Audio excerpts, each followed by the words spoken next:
Okay, good morning. Good morning. Great to have all of you back here. सबको जय मसीह की। हम बहुत खुश हैं आप लोगों को वापस यहाँ सुबह देखकर। So today also we are going to learn so much from God's word. आज भी हम प्रभु के वचन में से बहुत कुछ सीखने वाले हैं। So let's pray and let's begin. आइए हम प्रार्थना करें और आज की शुरुआत I'll करें। request one of the students to lead in prayer. आज मैं चाहूंगी कि हम में से एक विद्यार्थी उठे और हमें प्रार्थना में अगुवाई करें। Yeah, anybody? कोई भी एक जन हमें प्रार्थना में अगुवाई करे। Okay, you can just. Oh, okay. Rebecca wants to pray. You can pray. No problem. धन्यवाद धन्यवाद देते खुदावन परमेश्वर करता धन्यवाद देते आज की सुबह को आपने हमें दिया प्रभु। हर एक को परमेश्वर करता सही सलामत रखा और आज के दिन को देखने का मौका दिया। पिता हम सभी को आपने सुरक्षित यहाँ लाया, इसके लिए हम आपको धन्यवाद देते हैं। पिता जो हमारे की सेशंस में जो हम चाहते पिता हम हर एक के जीवन से आप बोलिए और बातचीत करिए, हर एक की बुद्धि और ज्ञान को आप खोले पिता। जिस प्रकार सुलेमान ने आपसे बुद्धि को मांगा था पिता, उसी प्रकार हम भी आपसे बुद्धि को मांगते पिता कि हमारी बुद्धि को पता हमारी आत्मिक बुद्धि को आप खोल दीजिए पिता, ताकि जिन भी बातों को हम सुनते हैं पिता उन बातों को सिर्फ हम सुनने ना पाए पिता, वही हम अपने हृदय में भी उन बातों को रखने पाए। दुआ करते हैं पिता प्रभु जी हमारे के जीवन से आप बातचीत करिए पिता। दुआ करते हैं पिता जो हमें सिखाया जाता पिता हम हर एक बातों को प्रभु जी हम अच्छी रीति से सीख के परमेश्वर पिता अपने जीवन में पिता उन बातों को पिता कार्य कर सके। हमें सीखने में समझने में हमारी बुद्धि ज्ञान को आप खोलिए, हमारी सहायता और मदद करिए परमेश्वर पिता। यदि कोई परमेश्वर पिता डिस्ट्रैक्शन पिता यदि कोई भी परमेश्वर पिता नींद की पिता आत्मा हर एक को परेशान करते पिता उन हर एक बातों से पिता हर एक को बचाए रखिए और पूरा फोकस परमेश्वर पिता आज के सेशन में होने पर। धन्यवाद देते हैं परमेश्वर पिता कि आपने पिता प्रार्थना करने का अवसर को दिया। इस विनती को हम आपके हाथों में सौंपते हैं, अपने यीशु मसीह के नाम से मांगते हैं। सुनो आमीन। Thank you so much. शुक्रिया। So let's get back to chapter 1. We are still in chapter 1. हम आज फिर से चलते हैं पहले अध्याय की तरफ, यानी पहले पाठ की तरफ। अभी हम वहीं पर हैं। So what we learned yesterday is the meaning of the word authority. तो कल हमने जो सीखा था वो था अधिकार शब्द का मतलब। Okay, and we also saw that there are two realms in the spirit world. और हमने ये भी देखा कि आत्मिक जगत में दो विभिन्न क्षेत्र हैं। One is the kingdom of God and one is the kingdom of darkness. एक परमेश्वर का राज्य है और एक अंधकार का राज्य है। Okay, and we said that God created us to have authority and dominion on the earth. और हमने ये भी सीखा कि परमेश्वर ने मनुष्य की रचना की कि वो सारी पृथ्वी पर अधिकार रखे। Okay, however, because of sin, man lost the authority. लेकिन कुछ ऐसा हुआ कि पाप के आने की वजह से मनुष्य ने उस अधिकार को खो दिया। Satan took that authority.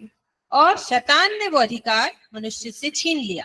God sent his son Jesus Christ, और परमेश्वर ने अपने पुत्र यीशु मसीह को भेजा, who defeated Satan, जिसने दुष्ट को यानी शैतान को हराया, and he took back that authority. और उस अधिकार को उसके हाथ से वापस ले लिया।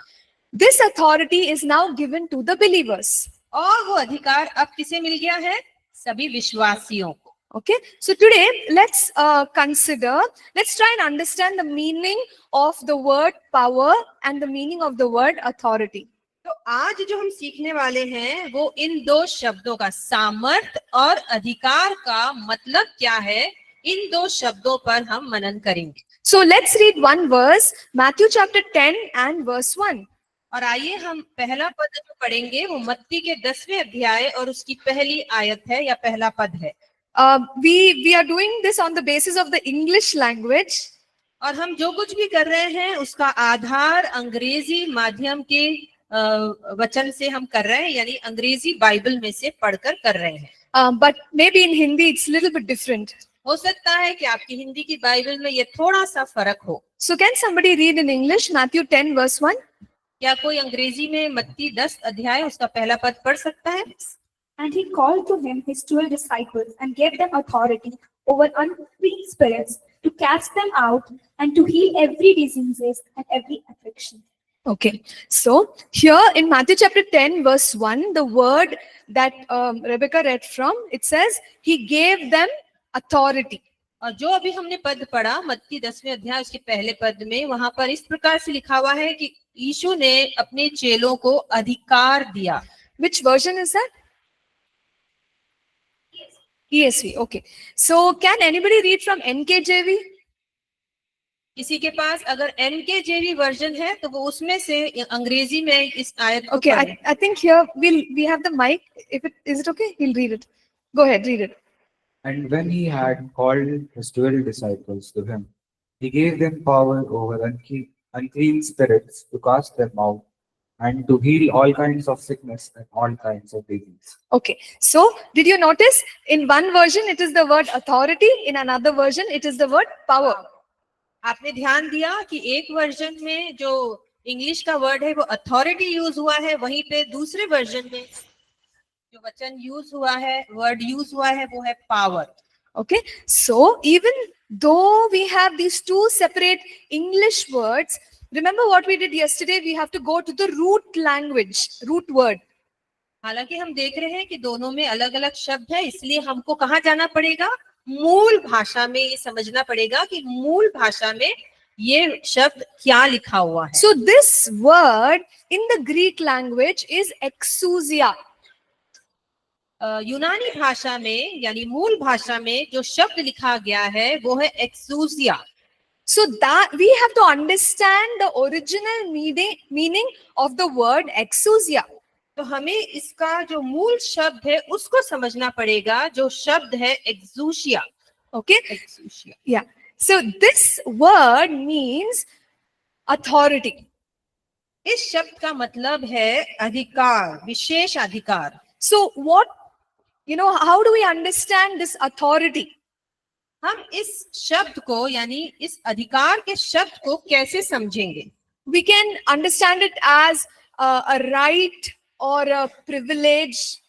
In Hindi, I don't know how you will put it. Yeah. हम इसको ऐसा समझ सकते हैं कि ये हमें अधिकार जो दिया गया है, कुछ करने के लिए विशेष अधिकार आपको दिया गया है और ये आपके ऊपर एक अनुग्रह है या आपको एक खास अधिकार दिया गया है। प्रिविलेज मतलब खास अधिकार दिया गया है। Okay, like we have, think about the president.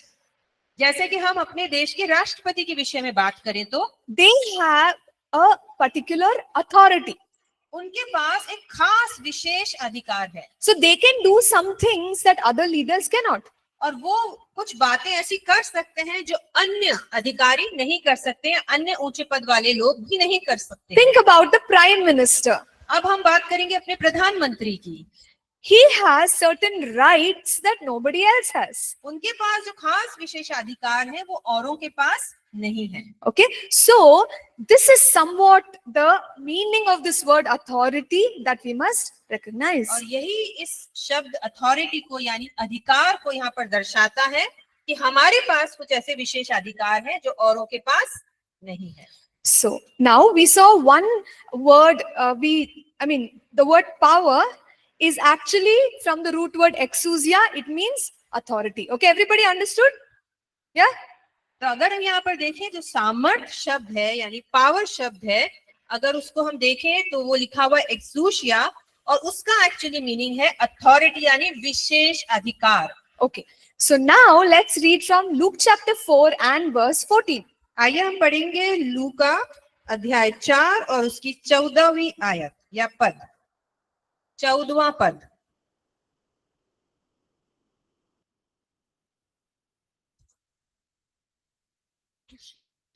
Yeah, in English, please. आप Yeah. अंग्रेजी में ये पढ़ सकते हैं एक जन। And Jesus returned in the power of the Spirit to Galilee, and a report about him went out through all the surrounding country. Okay, so again, there is this word power. यहाँ पर हम फिर से देखते हैं, इस प्रकार से लिखा है, फिर यीशु आत्मा की सामर्थ से भरा हुआ गलील को लौटा। तो हम यहाँ पर ये पावर वर्ड यानी सामर्थ को यहाँ पर देख रहे हैं यीशु के विषय में। So earlier, the word power meant exousia, which is authority. पहले जब हमने देखा तो ये जो शब्द था सामर्थ यानी एक्सूसिया, ये था विशेष अधिकार। Okay, now this word power comes from the root word dunamis. और अब जो यहाँ पर लिखा हुआ है वो जो मूल शब्द है वो आता है जिस शब्द से उसका वो है ड्यूनामिस। Dunamis is the miracle working power of God. और ये ड्यूनामिस जो है, ये चमत्कार करने की जो शक्ति परमेश्वर ने सामर्थ्य दी है, उसको दर्शाता है। In Acts chapter 1 verse 8, Jesus said, "You shall receive power when the Holy Spirit has come upon you." और हम देखते हैं कि प्रेरितों के काम पहला अध्याय उसकी 8वीं आयत में ये लिखा हुआ है कि जब तुम स्वर्ग से सामर्थ पाओगे तब तुम मेरे गवाह ठहरोगे। Now this word power is different from the word power that we saw earlier. और ये दोनों शब्द फर्क है जो हमने पहले देखा था और जो अब हम देख रहे हैं, इन दोनों में एक अंतर है। Okay, we'll just pause for a moment. There's some feedback. If anyone knows how to fix it, please help us.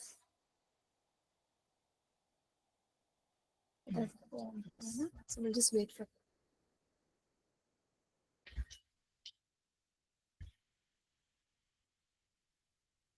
Yes, thank you so much.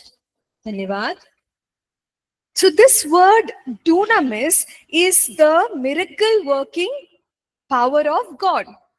ये जो हम शब्द यहाँ पर देख रहे हैं, परमेश्वर की सामर्थ यानी ड्यूनामिस, ये है वो सामर्थ और अधिकार जो चेलों को सौंपा गया।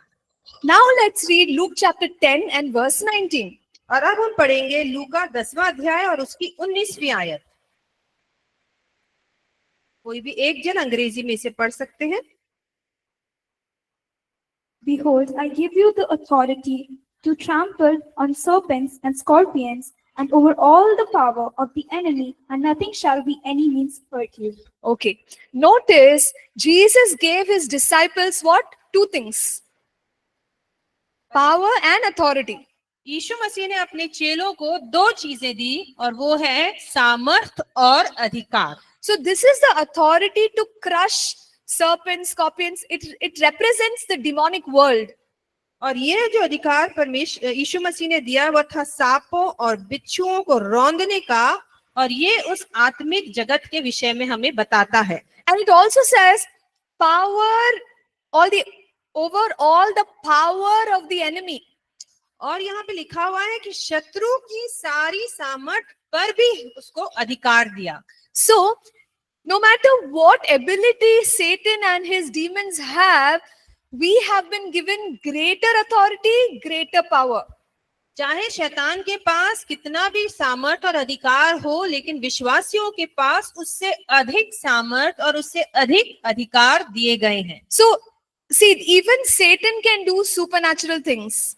और हम देखते हैं कि दुष्ट भी यानी शैतान भी कुछ अलौकिक बातों को, कुछ चमत्कारों को दिखा सकता है। But we know that it's coming from the kingdom of darkness. लेकिन हम जानते हैं कि वो जो चमत्कार दिखा रहा है वो अंधकार के राज्य की ओर से दिखा रहा है। And we have the authority to crush whatever power he is displaying. और हमारे पास जो अधिकार दिया गया है वो शैतान के कार्यों को नष्ट करने के लिए दिया गया है। Okay, so this is what a believer must understand. और यही एक विश्वासी को अच्छी तरह से समझना है That we have authority कि हमारे पास जो अधिकार है and we have power. और हमारे पास सामर्थ भी है। Now, the enemy can show as if he has some authority and power, but we can crush all of that. कई बार शैतान हमें दिखाने की कोशिश करेगा कि उसके पास कुछ सामर्थ और अधिकार है, लेकिन हमारे पास जो अधिकार है हम उससे उसके कामों को नष्ट कर सकते हैं। Okay,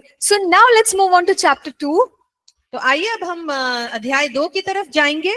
This is for us to understand a little bit about the background of Satan. और हम ये थोड़ा सा पृष्ठभूमि में जाकर, पीछे जाकर देखेंगे कि शैतान के विषय में क्या लिखा हुआ है। You can see one like a diagram over here, यहाँ पर आप एक चित्र को देख रहे हैं which explains when Lucifer was created. तो ये उस चीज को बता रहा है कि कब शैतान का यानी लूसीफर का की सृष्टि की गई थी। Okay, so before the earth existed, heaven existed. इससे पहले कि पृथ्वी ने वजूद लिया और इवन जब स्वर्ग भी बनाया गया, उससे भी पहले के बारे में यहाँ पर लिखा हुआ है। In heaven, God had his angels. और स्वर्ग में परमेश्वर के चारों ओर उसके स्वर्गदूत रहते थे। One of the angels was called as Lucifer. और उन्हीं में से एक स्वर्गदूत का नाम था Lucifer. We will read today that Lucifer became very proud and he rebelled against God. और हम इस आज के अध्याय में देखेंगे कि किस प्रकार से लूसीफर बहुत घमंड में आ गया और उसने परमेश्वर के विरुद्ध में बलवा छेड़ दिया, यानी विरुद्ध में एक जंग छेड़ दिया। Because of Lucifer's pride, God got angry with him and threw him out of heaven. और क्योंकि उसने घमंड किया, परमेश्वर उससे नाराज हुआ और क्रोध में आकर परमेश्वर ने उसे वहां से स्वर्ग से बाहर निकाल दिया। So Lucifer was no longer in heaven. और अब लूसीफर स्वर्ग में नहीं रहता था। Okay. Now people ask, where was he when he was thrown out? I don't know. और अब लोग पूछते हैं कि जब उसे बाहर फेंका गया तो वो फिर कहाँ चला गया, क्या कर रहा था, तो हम नहीं जानते हैं। Okay, because we don't have any references in the Bible to tell us exactly where he was thrown and what he was doing. क्योंकि अगर हम पूरे वचन को पढ़ें और वहां पर कहीं पर भी इस विषय पे नहीं लिखा गया, इसलिए हम नहीं जानते हैं कि उसे कहाँ बाहर फेंका गया। Later, God created the earth. और आगे चलकर परमेश्वर ने पृथ्वी की रचना की। When God created the earth, he also created man. और जब उन्होंने पृथ्वी की रचना की तो तब उन्होंने मनुष्य की भी सृष्टि की। Okay, so this is the order in which things happened. और ये एक पूरा तरीका है जो हम देख रहे हैं यहाँ पर, किस रीति से परमेश्वर ने एक के बाद एक चीजों को किया। So at that time, Lucifer was influencing the earth. और उस समय हम देखते हैं कि जो लूसीफर था, जो शैतान निकाला गया था, वो क्या कर रहा था, पृथ्वी पर अपना प्रभाव डाल रहा था। Okay, and he started his work of deception with Adam and Eve. और उसने अपना भ्रमित करने का जो कार्य शुरू किया, वो किससे शुरू किया, आदम और हवा से। And he continues to use all his tactics to attack people. और वो अपनी सारी चालबाजियां किस ओर अपनी केंद्रित रखता है, मनुष्यों को भ्रमित करने में। And we also know the Bible says that he will be judged, right, towards the end of the millennial rule of Christ. और हम देखते हैं कि वो एक समय आएगा जब यीशु मसीह वापस लौट के आएगा, तब उसका न्याय किया जाएगा उस मिलेनियल राज्य के दौरान। After. मतलब उसके बाद में। Okay. जब परमेश्वर का एक मिलेनियल राज्य पूरा होगा, उसके बाद शैतान का न्याय किया जाएगा। So when we talk about the rebellion in heaven, जब हम बात करते हैं स्वर्ग में उस बलवे की, उस युद्ध की, when we talk about the creation of the earth, जब हम बात करते हैं पृथ्वी की रचना की, no human being saw it and wrote it immediately. तो कोई भी वहां मनुष्य नहीं था जो उसे देखता और उसके विषय में लिख पाता। But how did the Bible contain this information? लेकिन आज हम देखते हैं कि वचन में इसके विषय में लिखा हुआ है, तो ये कैसे हुआ? God gave the inspiration or the revelation to the Old Testament prophets to record these incidents. परमेश्वर ने पुराने नियम में जो भविष्यद्वक्ता थे, उन्हें प्रेरणा दी, उन्हें ये ज्ञान दिया और उन्होंने इन बातों को लिखकर वचन में हमारे लिए रखा। Okay, so there is some of this information in Isaiah chapter 14. और ये हमें कुछ जो हमें जानकारी मिलती है, ये यशाया उसके 14 अध्याय में मिलती है। We also get, some more information in Ezekiel 28. और कुछ और हमें जो जानकारी मिलती है वो यहेजकेल उसके 28वें अध्याय में मिलती है। And some information in Daniel chapter 10. और कुछ अधिक जानकारी हमें मिलती है दानियल की पुस्तक उसके 10वें अध्याय। So we are not going to read all these passages fully. हम इन सब पदों को आज पूरी तरह से पढ़ेंगे नहीं। But what we must understand is that once Satan was thrown out, तो हमें समझना ये है कि जब एक बार लूसीफर को बाहर फेंका गया, what he did is he also took along with him 1/3 of the angels of heaven. तब उसने क्या किया, अपने साथ 1/3 स्वर्गदूतों को भी अपनी तरफ कर लिया और उन्हें भी साथ लेकर वहां से फेंका गया। So now Lucifer is the ruler of a kingdom where he has demons. What are those demons? Fallen angels. और शैतान का जो राज्य है उसमें इस तरह की दुष्ट आत्माएं हैं, और ये दुष्ट आत्माएं कौन है? वो जो गिर गई थी स्वर्ग में, उसके साथ बाहर निकाली गई, वो 1/3 स्वर्ग दुष्ट आत्माओं की सेना उसके साथ चलती है। Okay, and what Satan does is he copies God's style.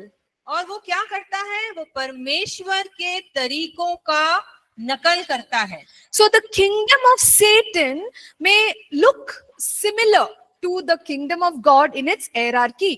अगर हम उसके राज्य को भी देखें तो वो उसी प्रकार समानांतर राज्य दिखता है, जैसा परमेश्वर का राज्य है वो उसी श्रेणी में काम करता है। See, God is the king and the ruler over all.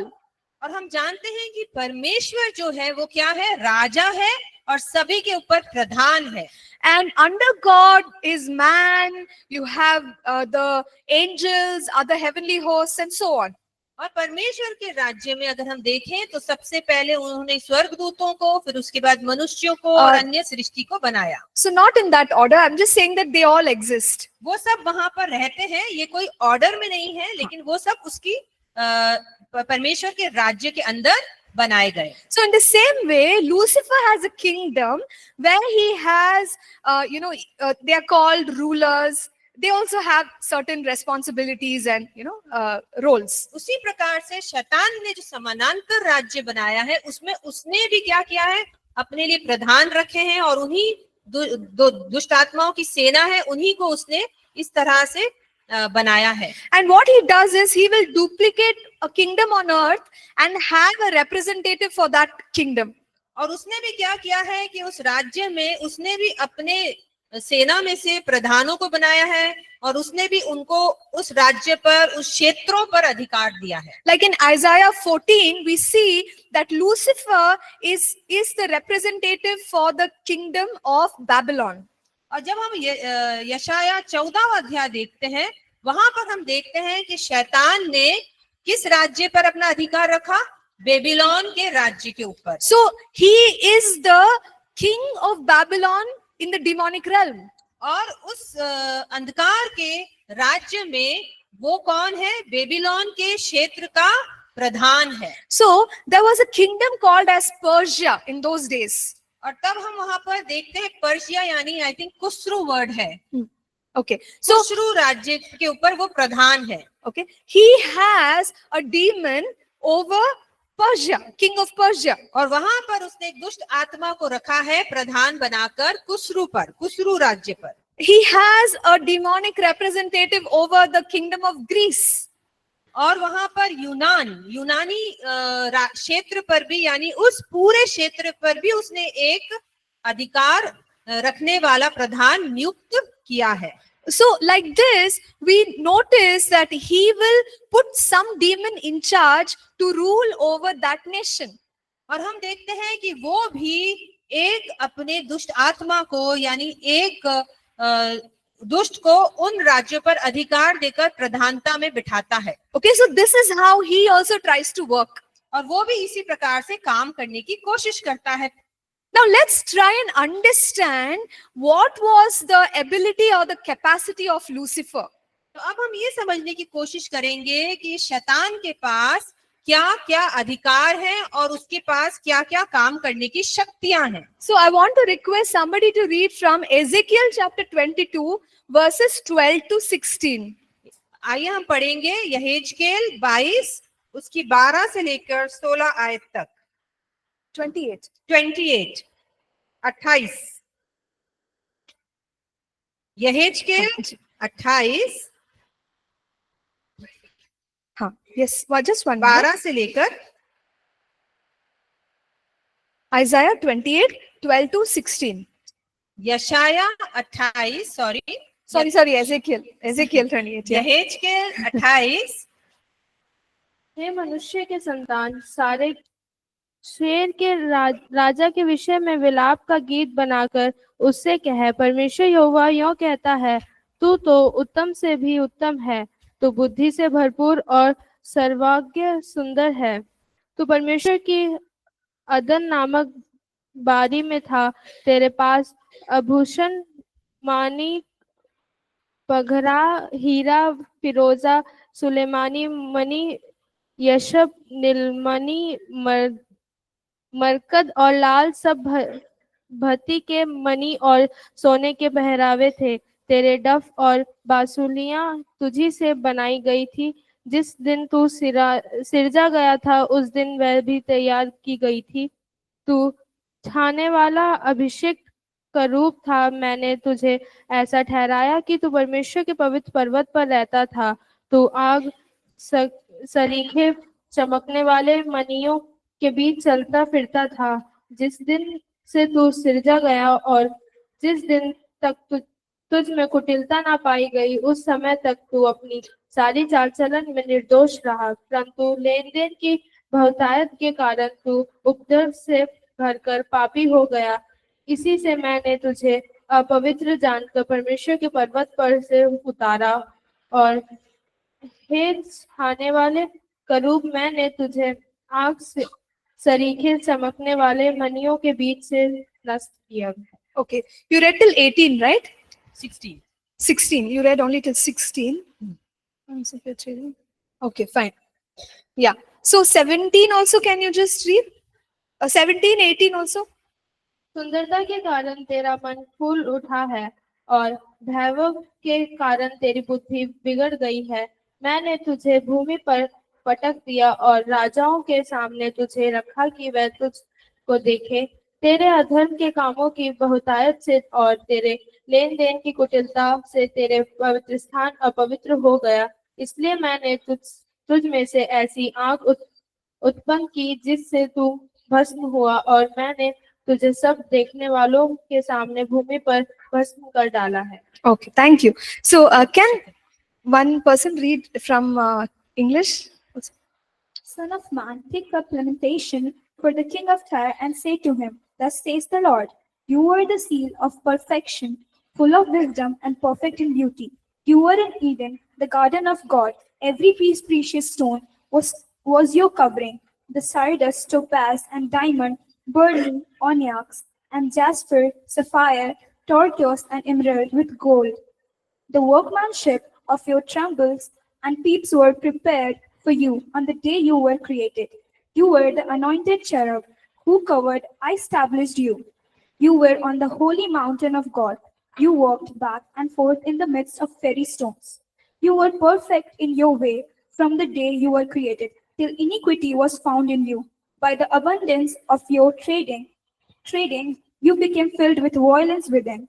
And you sinned, therefore I cast you as a profane thing out of the mountain of God, and I destroyed you, O covering cherub, from the midst of the fiery stones.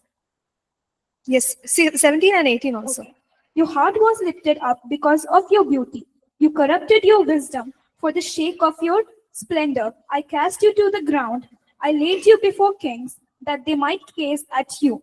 You defiled your sanctuaries by the multitude of your iniquities, by the iniquity of your trading. Therefore, I brought fire from you midst, and devoured you, and I turned you to ashes upon the earth in the sight of all who saw you. Okay, very good. Thank you so much. धन्यवाद। So, can you see here that Lucifer was made like every other angel, very perfect. हम यहाँ देखते हैं कि Lucifer को भी अन्य स्वर्गदूतों के समान एकदम खूबसूरत और सुंदर बनाया गया था। See, in verse 12, it says that he was the seal of perfection, full of wisdom and perfect in beauty. यहाँ पर अगर हम 12वें पद में देखें तो लिखा है कि वो तो उत्तम से उत्तम, बुद्धि से भरपूर, सर्वांग सुंदर रूप में रचा गया था। So he understands what is beauty. तो वो समझता था कि सुंदरता क्या होती है। He understands what is wisdom. वो ये समझता था कि बुद्धि क्या होती है। So we have to know that today he is able to influence the field of arts and anything related to beauty.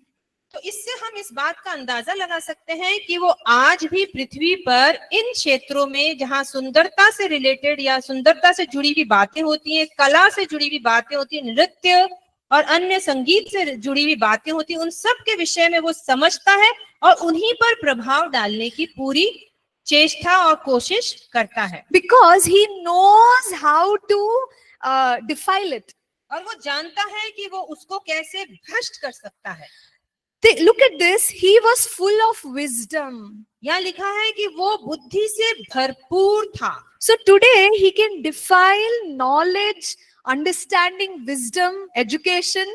और आज हम देखते हैं कि वो किस प्रकार से बुद्धि की बातों को, समझ को, शिक्षा के क्षेत्र को और अन्य क्षेत्रों को भ्रष्ट कर सकता है। Look at verse 13. It says that every precious stone was his covering. अगर हम 13वां पद देखें तो वह लिखा है सब प्रकार के भांति भांति के मणि और सोने के पहरावे उसके पास थे। Then in verse 16, it shows that he was doing some kind of trading. और यहाँ पर हम पद 16 में देखते हैं वो किसी प्रकार का लेन देन बहुतायत से कर रहा था। So this shows us that he understands the meaning of money, wealth, rich, being rich. He understands that. ये पद हमें इस बात का गुमान देते हैं या हमें बताते हैं कि किस प्रकार से वो पैसे के विषय में, रुपये पैसे धन के विषय में बहुत अच्छी तरह बातों को समझता था और लेन देन कर रहा था। So today he can defile our understanding of money and he can interfere in the area of finances. तो आज वो क्या कर सकता है, वो पैसे के क्षेत्र में, धन दौलत के क्षेत्र में और लेन देन के क्षेत्र में चीजों को तोड़ मरोड़ कर, भ्रष्ट बनाकर लोगों को भ्रमित कर सकता है। Okay, as we saw in verse 16 that he was doing some kind of trading. और यहाँ पर हम देखते हैं 16वें पद में कि वो किसी प्रकार का लेन देन भी वहां पर करता था। So it is like business. जैसे कि कोई व्यापार में वो लिप्त था। So he understands business completely. और वो व्यापार की गहरी बातों को बहुत अच्छी तरह से समझता है। Now he knows how to distort godly business and make it evil. और वही है जो जानता है कि परमेश्वर के राज्य में भी या परमेश्वर के कार्यों में जो व्यापार किया जाता है, लेन देन किया जाता है, उनमें भी कैसे वो भ्रष्ट कर सकता है चीजों को। In verse 13, end of verse 13, we read about timbrels and pipes. That is, those are instruments, musical instruments. जब हम 13वें पद के अंतिम भाग में जाएं तो वहां पर डफ और बांसुलियों के द्वारा भी वो जानता था कि उन्हें कैसे इस्तेमाल करना है। तो यहाँ हम संगीत के विषय में देख रहे हैं। Yes, so we see that Lucifer was good at music. तो हम देखते हैं कि जो लूसीफर था वो संगीत के क्षेत्र में बहुत सुलझा हुआ था। Okay, and later on in verse 14, we see that he was on the holy mountain of God and in the very presence of God. और हम 14वें पद में देखें तो वहां लिखा है कि वो परमेश्वर के पवित्र पर्वत पर रहता था और आंख सरी के चमक वाले मणियों के बीच में चलता फिरता था। So it gives us this idea that he was probably a worshipper or something like a worship leader in heaven those days. तो हम इन बातों को पढ़कर इस बात का अंदेशा लगा सकते हैं कि वो किसी प्रकार का क्या था, आराधक था, आराधना का लीडर था और वो स्वर्ग में आराधना में किसी प्रकार से इस्तेमाल किया जा रहा था। So he understands music very well, he understands worship very well. और वो ना सिर्फ संगीत को पर आराधना को भी बहुत गहराई से समझता था। And in verse 14 we also see that God anointed him. और यहाँ पर लिखा है कि परमेश्वर ने उसे अभिषेक दिया था। So he was not ordinary, God anointed him. और परमेश्वर ने उस पर अभिषेक दिया था, वो परमेश्वर का अभिषिक्त था, वो कोई साधारण स्वर्गदूत नहीं था। We could also say that he can understand anointing. और हम ये भी कह सकते हैं उसके विषय में कि वो अभिषेक के विषय में भी बातों को गहराई से समझने वाला। See, now we all know that when we give a lot of knowledge to a dishonest person, it's so dangerous. तो अब हम इन बातों को अगर समझें तो यहाँ पर हम ये समझ सकते हैं कि यदि किसी Dishonest, evil person. जो ईमानदार नहीं है, यानी जो गलत इंसान है, अगर उसको बहुत सारी ज्ञान आ जाए, उसके पास बहुत सारा अधिकार आ जाए, तो वो उसका कैसे इस्तेमाल कर सकता है। You know, these days we know, right? AI, computers, and online scams. People are using technology in the wrong way.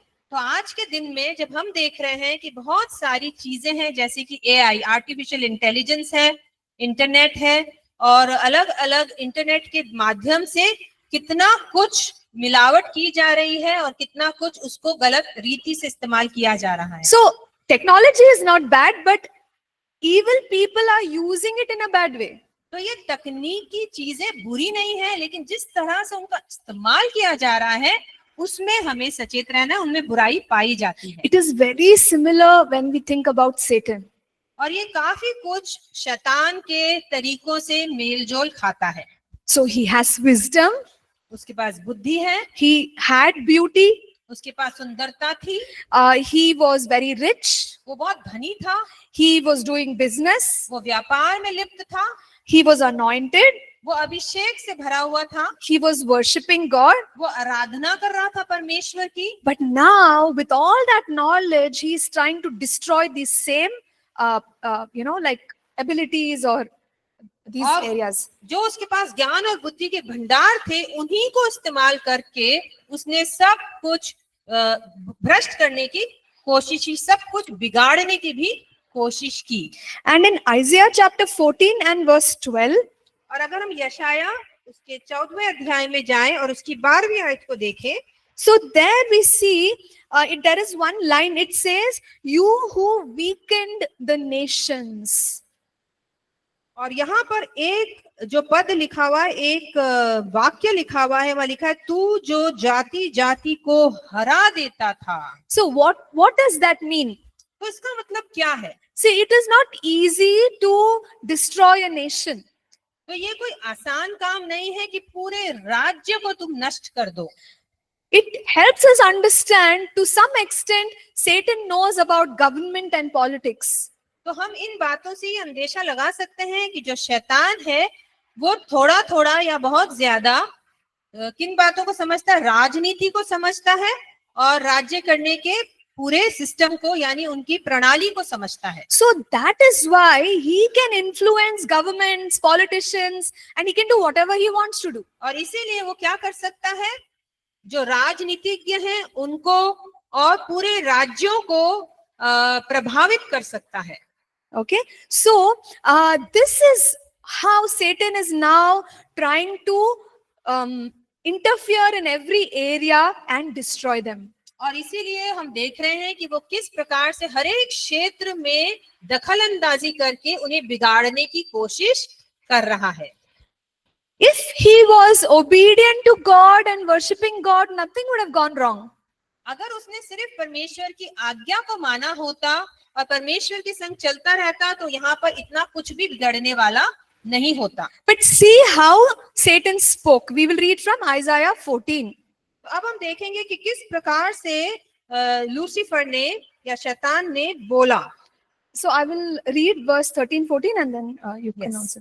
So I'm going to read verses 13 and 14. He said, "For you have said in your heart, I will ascend into heaven. I will exalt my throne above the stars of God. I will also sit on the mount of the congregation on the farthest sides of the north. I will ascend above the heights of the clouds. I will be like the Most High." और यहाँ हम 13 और 14 पद को अगर पढ़े यशाया के 14वें अध्याय में, तो लिखा हुआ है कि तू मन में कहता तो था, मैं स्वर्ग पर चढ़ूंगा, मैं अपने सिंहासन को ईश्वर के तारागण से अधिक ऊंचा करूंगा और उत्तर दिशा की छोर पर सभा के पर्वत पर विराजूंगा। मैं मेघों से भी ऊंचे ऊंचे स्थानों के ऊपर चढ़ूंगा, मैं परम प्रधान के तुल्य हो जाऊंगा। Can you see how Lucifer is thinking? क्या आप देख पा रहे हैं उसकी विचारधारा को? In every way, God has blessed him, उसको परमेश्वर ने सब तरह से आशीषित किया, but his heart has become proud. पर उसका मन घमंड से भर गया है। Just, think about this. Who can become greater than God? एक बार को अगर हम सोचें तो क्या कोई परमेश्वर से भी बड़ा बन सकता है? No, right? नहीं। He is all powerful, all knowing, and he's a mighty God. वो सब कुछ जानने वाला, सर्व सामर्थी, सर्व ज्ञानी, सबसे ऊंचा परमेश्वर है। And who is Lucifer? और ये लूसीफर कौन है? An angel that God has created. एकमात्र स्वर्गदूत जिसे परमेश्वर ने ही रचना की। How can he think that I will become greater than God? वो ऐसा सोच भी कैसे सकता है कि मैं परमेश्वर से भी अधिक महान बन जाऊंगा? See, we can understand this, that his heart was filled with pride. हम इस बात को समझ पाते हैं कि वो घमंड से उसका मन भरा हुआ था। So what happens when we are proud? तो ऐसा क्या होता है जब हम घमंड से भर जाते हैं? We overestimate our abilities. तो हम अपनी क्षमता से अधिक अपने आप को समझने लग जाते हैं। We may not be so good at studies, but we say, no, I am brilliant. हो सकता है कि हम शिक्षा के क्षेत्र में बहुत ज्यादा तेजस्वी ना हो, लेकिन हम अपने आप को समझते बहुत अधिक हैं। Okay, so like this, what pride does is it deceives us. और ये जो घमंड है वो क्या करता है? वो हमें भ्रमित करके रखता है। We start thinking that I am this, I am that, when we are not. और हम ये समझने लगते हैं कि मैं कुछ हूँ, मैं ये हूँ, मैं वो हूँ, जबकि हम कुछ हैं ही नहीं। So that is what happened to Lucifer. और वही हाल लूसीफर का हुआ। He became so proud. वो इतना घमंडी हो गया। Now he is saying, I will become greater than God. और वो कहने लगा कि मैं कैसा बन जाऊंगा? परमेश्वर से भी महान और उसके परम प्रधान के तुल्य हो जाऊंगा। Now we know that this cannot happen. और हम जानते हैं कि ये कभी भी संभव नहीं है। But Lucifer was so proud that he got deceived. He thought, yes, I can do this. पर क्योंकि वो घमंड से भर गया था, इसलिए उसका क्या हुआ? मन में भ्रम आ गया। गलत फहमी एक वर्ड होता है, जब हम नहीं होते वो अपने आप को समझने लगते हैं, और वही हाल किसका हुआ?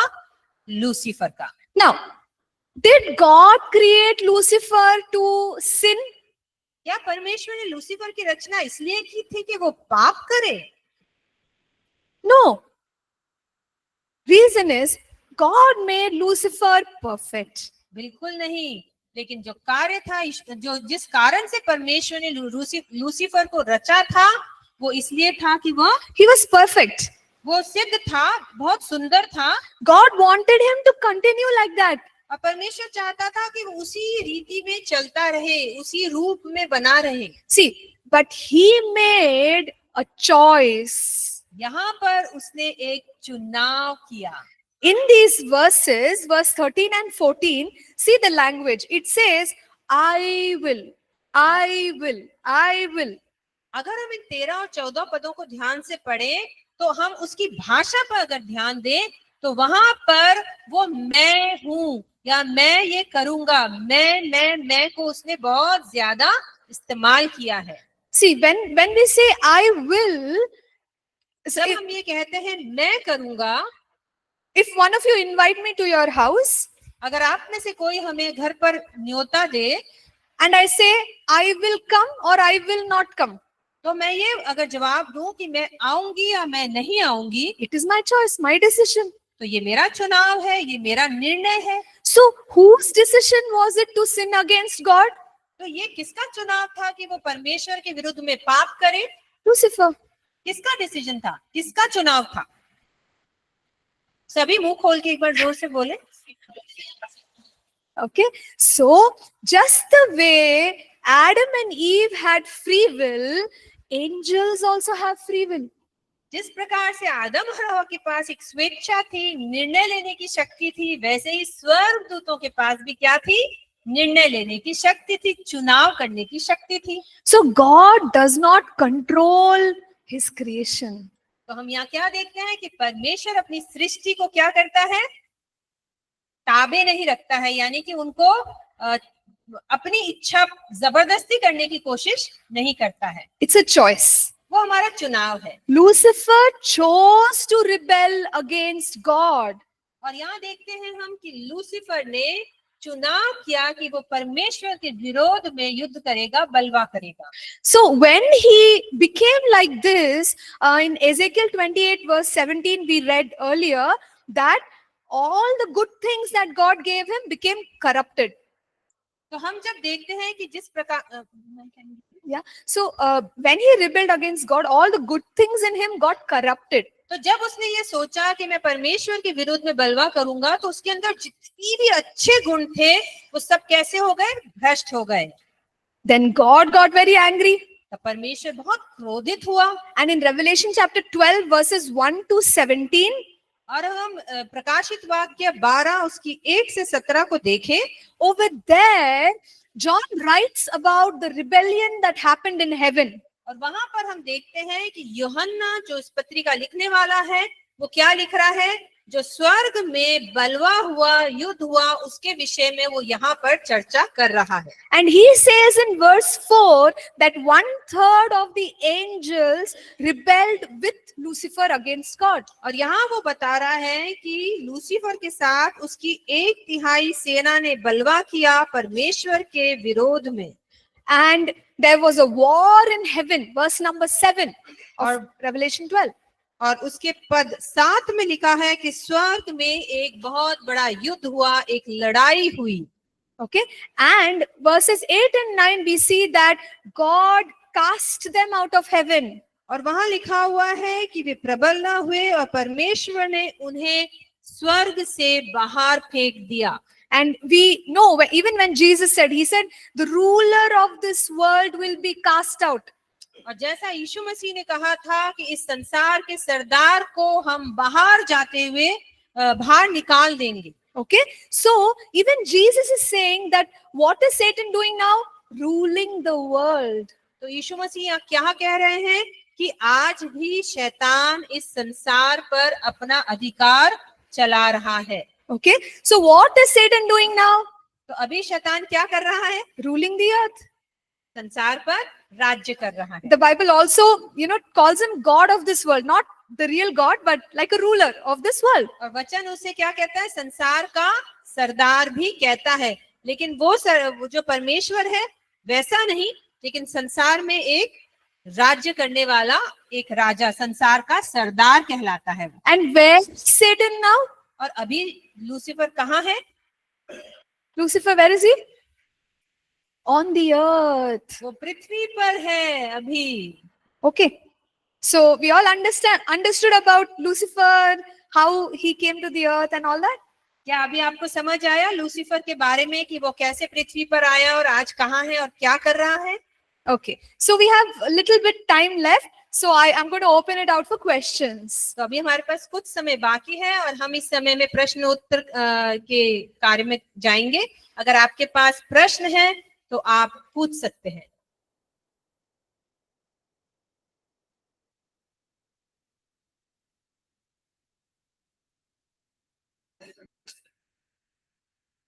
हाँ। Yes. माइक थोड़ा पास कर। माइक पास कर देना।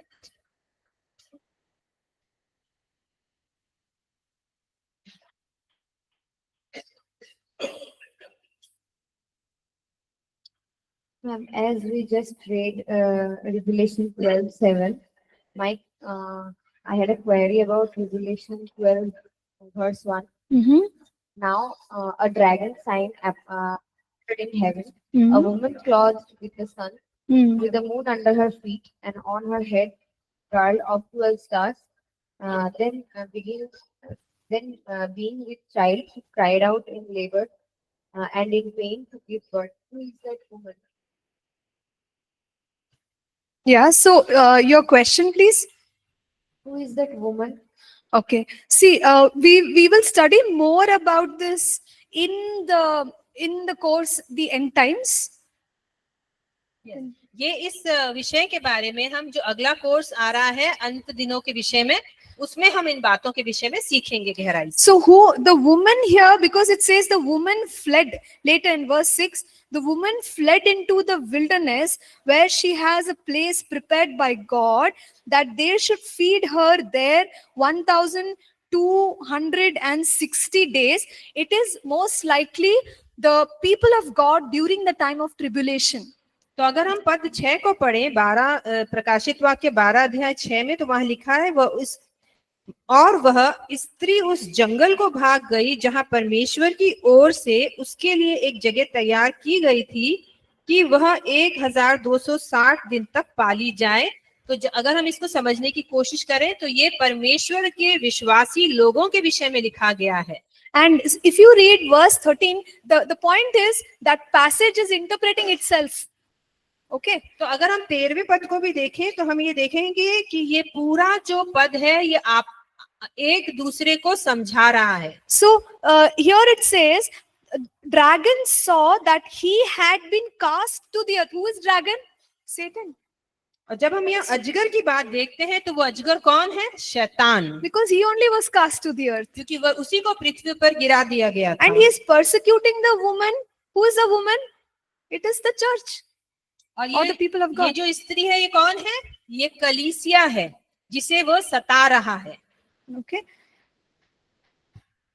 Yeah. So we'll stop it at that. Or you could say people of God. आप परमेश्वर के लोगों को भी आप ऐसा करके भी बोल सकते हैं कि ये परमेश्वर के चुने हुए लोग हैं। Yes. Thank you. Yeah. Okay. Thank you. All right. So we'll go ahead. We'll take a break. अभी हम एक छोटा सा ब्रेक लेंगे। And even after that, if you have any questions, you can always ask. तो अगर आपके पास उसके बाद भी कोई प्रश्न है तो आप जरूर पूछ सकते हैं। Yeah. Thank you. 10:35. हम 10:35 पर सब यहाँ फिर से एकत्रित होंगे। Thank you. धन्यवाद।